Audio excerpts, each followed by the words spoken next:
দেশের আকাশে কালো শকুন উড়ে বেড়াচ্ছে, তাদের কোনোভাবেই মাটিতে নামতে দেওয়া হবে না, এমন মন্তব্য করেছেন জামায়াতের আমির ডক্টর শফিকুর রহমান। বলেন, আওয়ামী স্বৈরাচারের দোসররা নানাভাবে দেশকে অস্থিতিশীল করতে উস্কানি দিচ্ছে, তবে যত ষড়যন্ত্রই হোক তা ব্যর্থ করতে হবে।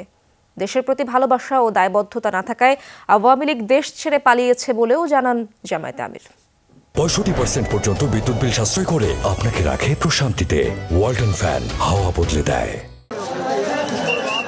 প্রায় 1.5 যুগ পর সাতক্ষীরা জেলা জামাতের আয়োজনে কর্মী সম্মেলন, তবে সেই সম্মেলন লাখো নেতাকর্মীদের অংশগ্রহণে জনসমাবেশে পরিণত হয়।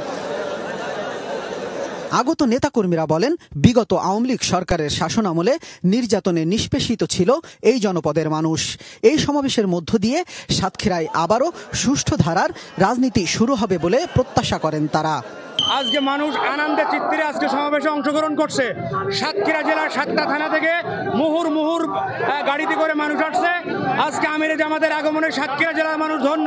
ইতিপূর্বে দীর্ঘ 16টা বছর সাতক্ষীরা এরকম কোনো বাংলাদেশ জামাত ইসলামের পক্ষ থেকে এরকম সমাবেশ করা হয়নি। আমরা সাতক্ষীরাবাসী ধন্য, এবার আমিরে জামাত আগমনের সাতক্ষীরাবাসী ধন্য।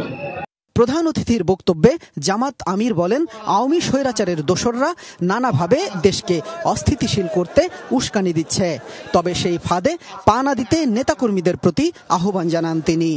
আমাদের ধৈর্যের আর পরীক্ষা নিয়ে কোনো লাভ নাই। আল্লাহর পক্ষ থেকে এই জাতি ধৈর্যের পরীক্ষায় উত্তীর্ণ হয়ে গিয়েছে, আলহামদুলিল্লাহ।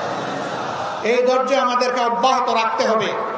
যে দিক থেকেই আমাদেরকে উস্কানি দেব, কারো পাতা ফাঁদে আমরা পা দিব না ইনশাআল্লাহ। ডাক্তার শফিকুর রহমান আরও বলেন, দেশের প্রতি ভালোবাসা ও দায়বদ্ধতা নেই বলেই আওয়ামী লীগ দেশ ছেড়ে পালিয়েছে। এই স্বৈরাচারী ফ্যাসিস্টদের বিষয়ে দলমত নির্বিশেষে সকলকে সজাগ থাকার আহ্বান জানান তিনি।